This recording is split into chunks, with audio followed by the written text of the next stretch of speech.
चारों धामों का शुभ दर्शन हर तीर्थ से न्यारा है। सुरक्षित हो चार धाम यात्रा, ये प्रयास हमारा है। इस बार की चार धाम यात्रा को उत्तराखंड सरकार ने सुगम और सुरक्षित बनाने के लिए कई महत्वपूर्ण कदम उठाए हैं। यानी अब यहाँ आने के इच्छुक श्रद्धालु आधिकारिक वेबसाइट www.registrationandtouristcare.uk.gov.in पर अपना पंजीकरण आसानी से करवाकर इस आध्यात्मिक तीर्थ यात्रा पर आ सकते हैं। लेकिन ध्यान रखें, चार धाम यात्रा के सभी तीर्थ हिमालय के ऊंचे क्षेत्रों में स्थित हैं, जहां अत्यधिक ठंड, कम आर्द्रता, अल्ट्रा वायलेट रेडिएशन, हवा का कम दबाव जैसी अन्य चुनौतियां पार करनी होती हैं। इसलिए सुरक्षित यात्रा को ध्यान में रखते हुए स्वास्थ्य परीक्षण के बाद ही यात्रा के लिए निकलें। पहले से हृदय, श्वसन, मधुमेह और उच्च रक्तचाप के रोगी अपने डॉक्टर का पर्चा और दवाइयाँ और गर्म कपड़े साथ रखें। साथ ही ऊंचाई पर सतर्क रहें। स्वास्थ्य से संबंधित किसी भी तरह की जानकारी के लिए 104 और एम्बुलेंस के लिए 108 हेल्पलाइन नंबरों पर संपर्क करें। तीर्थ यात्रा हो मंगलकारी, उत्तराखंड ने की है तैयारी।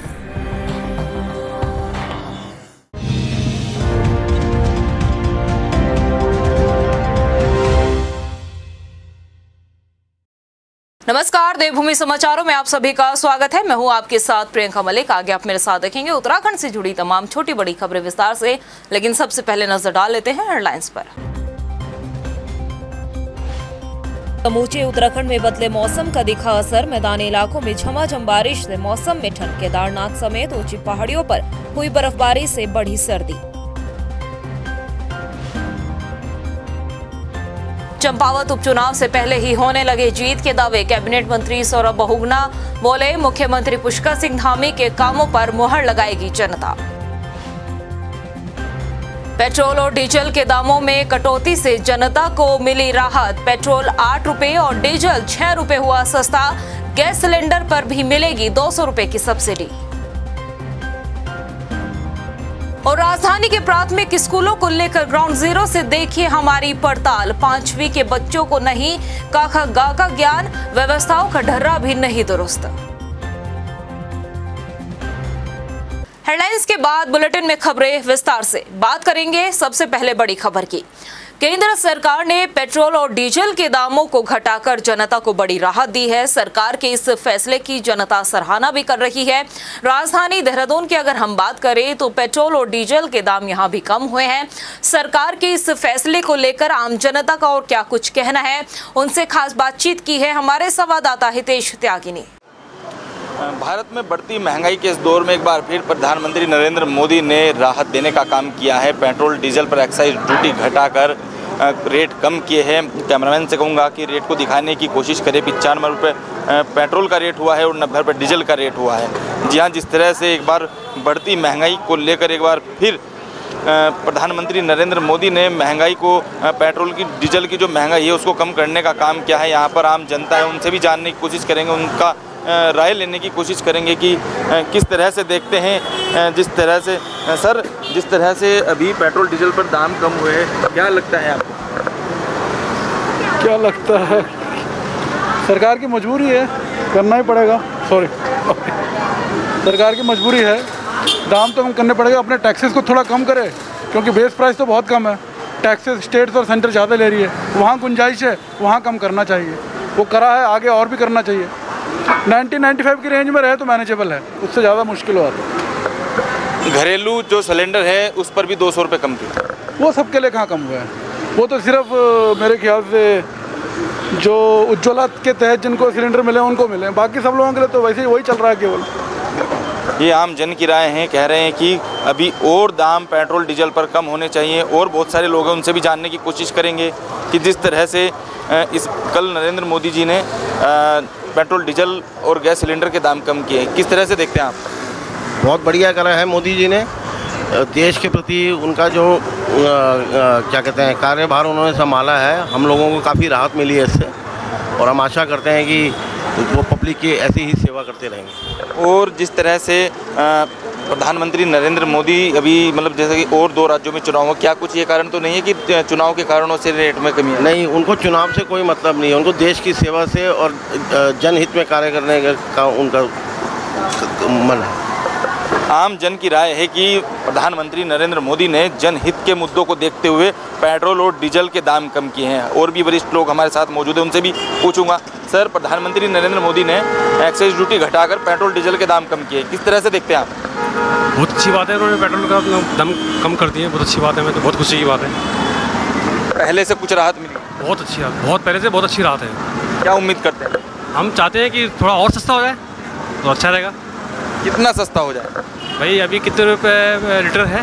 95 है, तो 80 आ जाए तो बहुत ही अच्छा रहेगा, मज़ा आ जाएगा। फिर तो गाड़ी चलाने में मज़ा आ जाएगा। फिर तो आम जनता की राय है, मिली जुली राय है, कह रहे हैं कि थोड़ा सा और कम हो जाए, 80 रुपये हो जाए और ज़्यादा मज़ा आ जाएगा। लेकिन मिली जुली राय यहाँ पर आम जनता की देखने को मिल रही है। प्रधानमंत्री नरेंद्र मोदी को लेकर लोगों की राय तो बदली है। अब देखना ये है कि आखिरकार जिस तरह से महंगाई का पारा बढ़ रहा है, किस तरह से इस महंगाई के संकट को कम किया जाएगा। कैमरा पर्सन सुशांत के साथ टाइम टीवी मीडिया, हितेश त्यागी, देहरादून। उत्तराखंड में एक बार फिर से बदले मौसम का असर दिखाई देने लगा है। आज सुबह से ही कई इलाकों में तेज आंधी के साथ ही बारिश हुई है। कई जिलों में तेज बारिश होने के बाद से तापमान में गिरावट दर्ज की गई है। लोगों को गर्मी से राहत मिली है। बारिश के लिए मौसम विभाग ने पहले से ही पूर्वानुमान जारी कर दिया था, जिसके बाद वेस्टर्न डिस्टर्बेंस का असर देखने को मिला है। वहीं अगर हम बात करें केदारनाथ की, तो केदारनाथ धाम में बर्फबारी होने से ठंड बढ़ गई है। इसके साथ ही दूसरे धामों में भी हिमपात हुआ है, जिसके बाद ठंड का असर देखने को मिल रहा है। और बारिश के बाद से ही तापमान में गिरावट दर्ज की गई है। लोगों को गर्मी से राहत मिली है। हालांकि कांग्रेस पेट्रोल और डीजल के दामों को लेकर अभी भी भाजपा सरकार पर हमलावर है। कांग्रेस की प्रवक्ता डॉक्टर प्रतिमा सिंह का कहना है कि मोदी सरकार जनता का खुलेआम बेवकूफ बनाने का काम कर रही है। भाजपा सरकार 50 की चीज को 100 रुपए में कर देती है और फिर उस पर 10 रुपए का डिस्काउंट देकर जनता को बेवकूफ बनाती है। मुझे लगता है कि जनता को भ्रमित करने की जो मोदी सरकार की साजिश है, अब जनता उसमें फंसने वाली नहीं है। जनता जागरूक हो चुकी है और जनता ये सवाल पूछ रही है कि आखिर क्या वजह रही कि पिछले 8 सालों में आपको 20 से 22 रुपए एक्साइज ड्यूटी जो बढ़ानी पड़ी, जो कि 2014 में बहुत कम थी। 9 रुपए प्रति लीटर पेट्रोल पे थी और आज 27 रुपए प्रति लीटर पेट्रोल पे है। तो जनता जवाब मांग रही है, क्योंकि महंगाई की मार से ये देश और ये प्रदेश पूरा जूझ रहा है। मोदी जी को जवाब देना पड़ेगा। इस तरीके से जनता की आंखों में धूल झोंकने से अब कार्य चलेगा नहीं। वहीं पेट्रोल और डीजल के दाम घटने के बाद पेट्रोल पंपों पर काफी भीड़ देखने को मिल रही है। लक्सर की अगर हम बात करें तो जनता के चेहरे पर महंगाई के इस दौर में मिली राहत से काफी खुशी नजर आ रही है। आपको बता दें कि पेट्रोल के दामों में 8 रुपए और डीजल के दामों में 7 रुपए की घटत की गई है।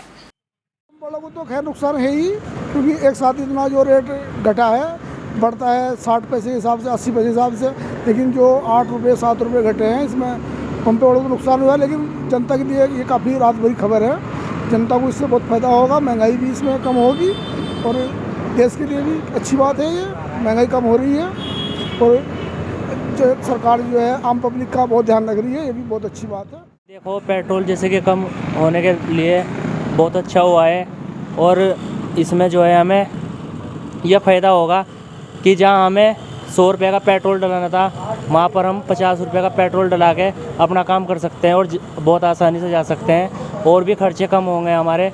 इससे हमें बहुत अच्छा फील हुआ है। वहीं इसके साथ ही पेट्रोल, डीजल और रसोई गैस के दामों में कटौती के बाद जनता बढ़ती महंगाई से जनता को राहत मिली है, जिसके लिए जनता सरकार के इस फैसले की सराहना भी कर रही है। महंगाई के इस दौर में जनता को जो राहत मिली है, उसको लेकर गदरपुर की जनता का क्या कुछ कहना है, आप भी सुनिए।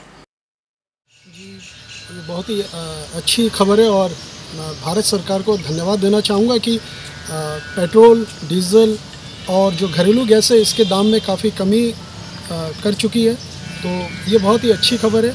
और जहाँ तक सवाल है कि महंगाई का, तो महंगाई जो है ये दिन प्रतिदिन, ये किसी भी सरकार हो, महंगाई तो बढ़ती रहती है। भारत में जैसे गैस और पेट्रोल, डीजल का रेट कम किया है, इसके लिए मैं पूरे जनता की ओर से मैं मोदी जी को धन्यवाद देना चाहता हूं और आगे ऐसे हमारे मोदी जी रहे और देश के लिए काम करें। जहां एक तरफ केंद्र सरकार पेट्रोल और डीजल के दाम कम कर रही है, तो वहीं दूसरी तरफ रोजमर्रा की खाने पीने की चीजों के दाम लगातार बढ़ते जा रहे हैं।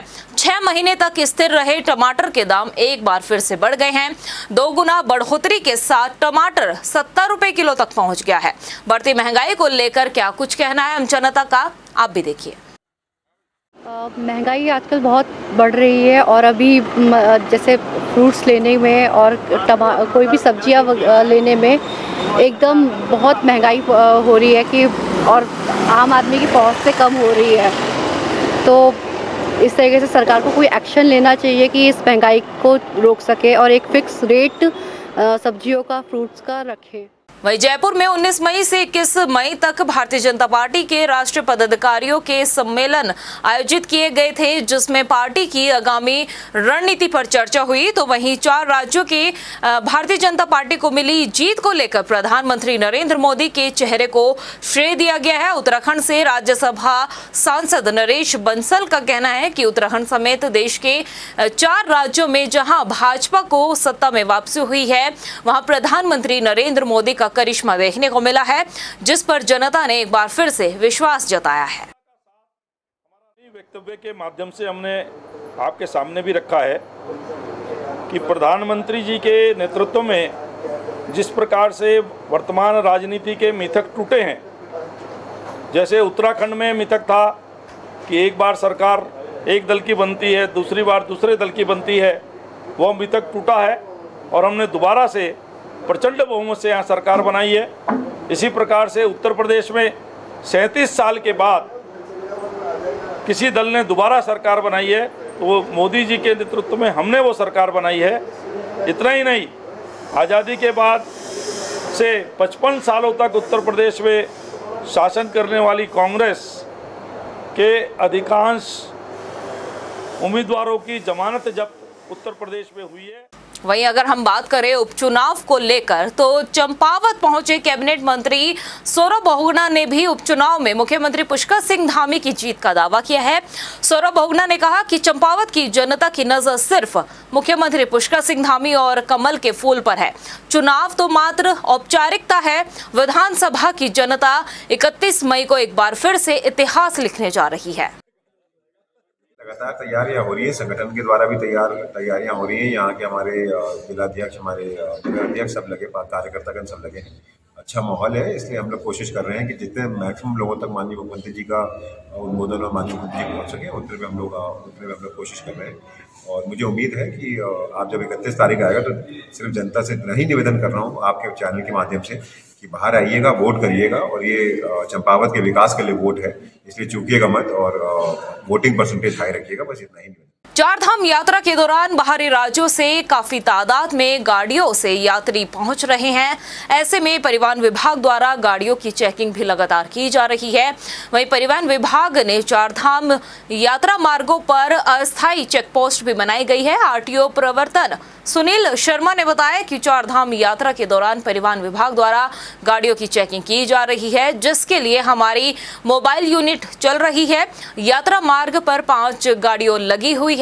इंटरनेट के साथ ही अब तक का करीब 1300 से ज्यादा कार्रवाई की गई है और चालान की कार्रवाई की गई है। इसके साथ ही 50 से अधिक गाड़ियां सीज भी की गई है। हमारे द्वारा वाहनों की चेकिंग की जा रही है, जिसके लिए हमारे मोबाइल यूनिट्स चल रही हैं, जो कि 4 या 5 गाड़ियां टोटल हो गई हैं। पहले 4 थी, अब 5 गाड़ियां लगी हुई हैं जो मोबाइल यूनिट्स हैं।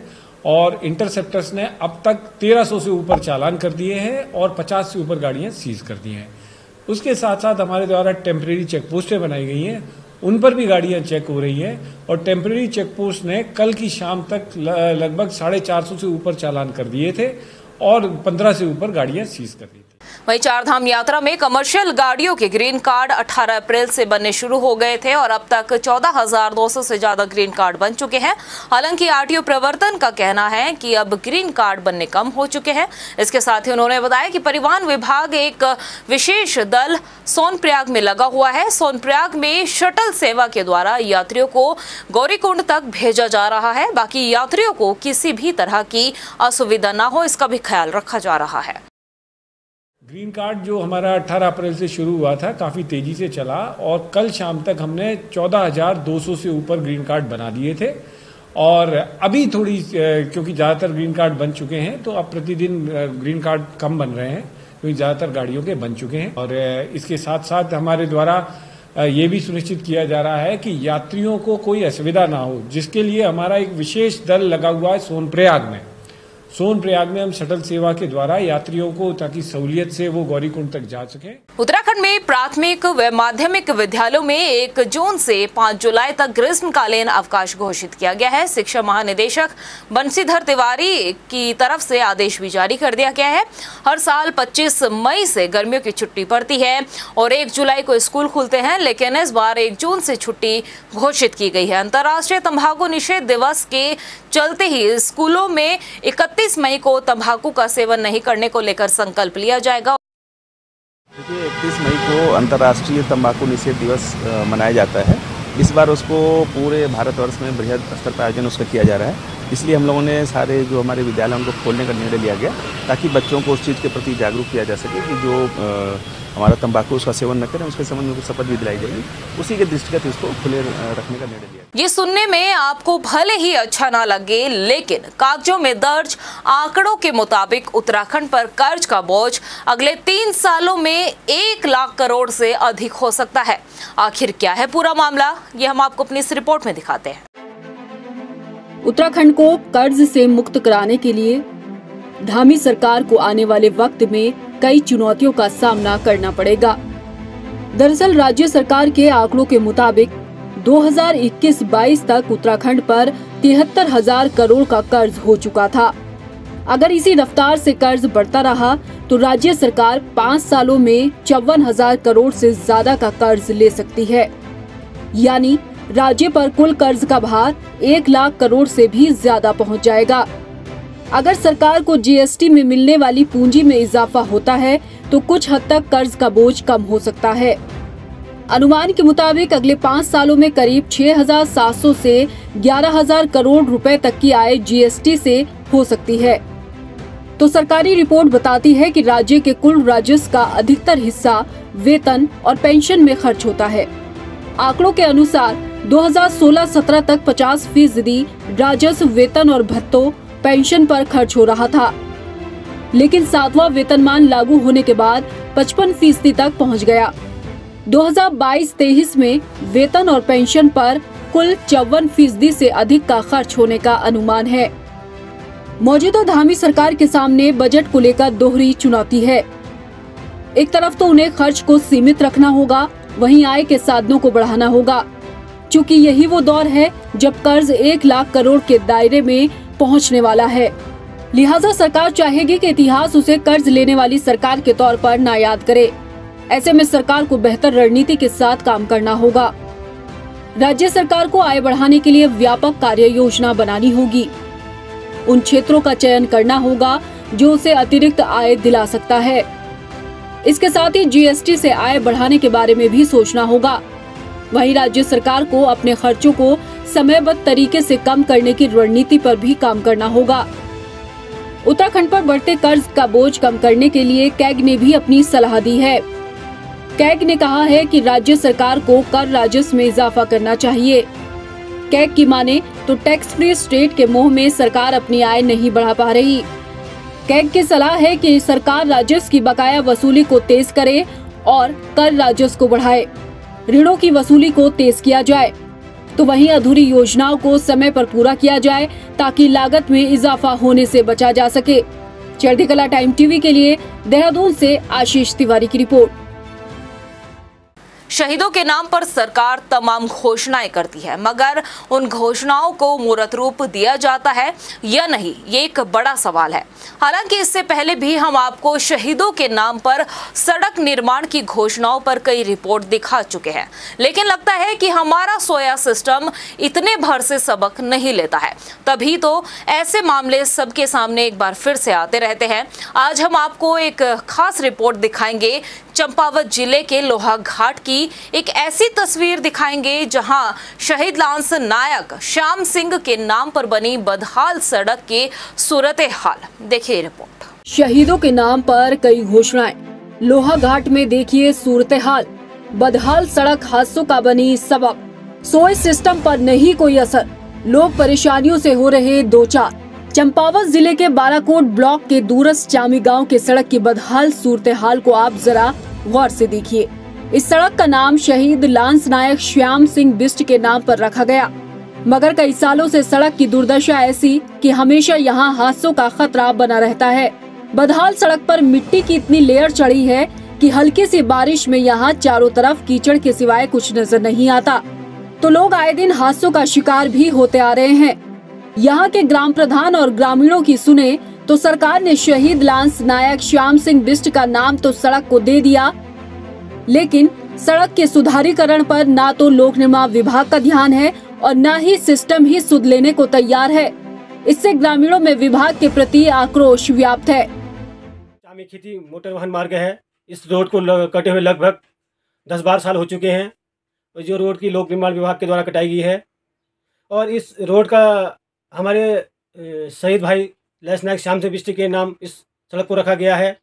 और हमने विभाग से कई बार ये बोला था पत्र के माध्यम से और फ़ोन के माध्यम से कि पहले रोड का सुधारीकरण किया जाए, उसके बाद वहाँ पर सैनिक के नाम का बोर्ड लगा जाए, लेकिन विभाग ने हमारी बातों को अनदेखा किया।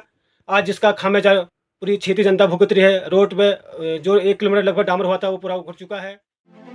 यहाँ के स्थानीय लोग चंपावत उपचुनाव के बाद आंदोलन की बात कह रहे हैं, तो वही जिम्मेदार अधिकारियों का जवाब कोई संतुष्टि देने वाला भी नहीं दिख रहा। अधिकारियों का मानना है कि आधा डामरीकरण तो हो गया है, बाकी के लिए शासन को बजट भेजा गया है, बजट मिलते ही काम करा दिया जाएगा। की लंबाई 3.5 किलोमीटर है, जिसमें से 1 किलोमीटर डामरीकरण हो चुका है। 2.5 किलोमीटर लंबाई का एस्टीमेट शासन को प्रेषित है। शासन से स्वीकृति प्राप्त होने पर इस पर शीघ्रता से कार्रवाई की जाएगी। अब इस बारे में तो भी कुछ नहीं कर सकता। अगर मैं साइट इंस्पेक्शन करके जो भी उचित होगा उसको मैं करवा दूंगा। विभागीय लापरवाही और सोए सिस्टम का आलम तो आप रिपोर्ट में समझ चुके होंगे, लेकिन बड़ा सवाल ये है कि आखिर शहीदों के नाम पर बनी सड़कों पर शासन प्रशासन का ध्यान क्यों नहीं है। वैसे तो शहीदों के नाम पर बड़े बड़े कसीदे गढ़े जाते हैं, मगर जहां उनके नाम पर लोगों को दी जाने वाली सुविधाओं का सवाल आता है तो चीजें ढक के 3 पाती नजर आती हैं। ऐसे में सवाल ये है कि लोगों की परेशानियां कम हो तो आखिर कैसे। टाइम टीवी के लिए लोहाघाट से लक्ष्मण सिंह की रिपोर्ट।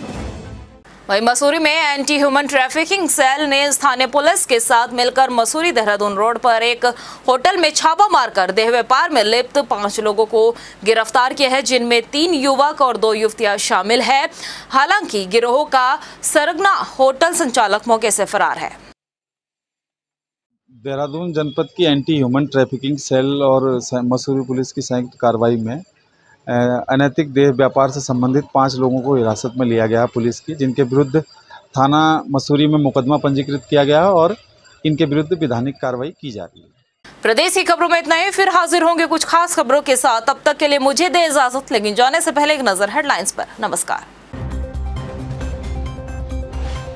समूचे उत्तराखंड में बदले मौसम का दिखा असर, मैदानी इलाकों में झमाझम बारिश से मौसम में ठंड। केदारनाथ समेत ऊंची पहाड़ियों पर हुई बर्फबारी से बढ़ी सर्दी। चंपावत उपचुनाव से पहले ही होने लगे जीत के दावे, कैबिनेट मंत्री सौरभ बहुगुणा बोले मुख्यमंत्री पुष्कर सिंह धामी के कामों पर मुहर लगाएगी जनता। पेट्रोल और डीजल के दामों में कटौती से जनता को मिली राहत। पेट्रोल 8 रुपए और डीजल 6 रुपए हुआ सस्ता। गैस सिलेंडर पर भी मिलेगी 200 रुपए की सब्सिडी। और राजधानी के प्राथमिक स्कूलों को लेकर ग्राउंड जीरो से देखिए हमारी पड़ताल। 5वीं के बच्चों को नहीं क ख ग का ज्ञान, व्यवस्थाओं का ढर्रा भी नहीं दुरुस्त।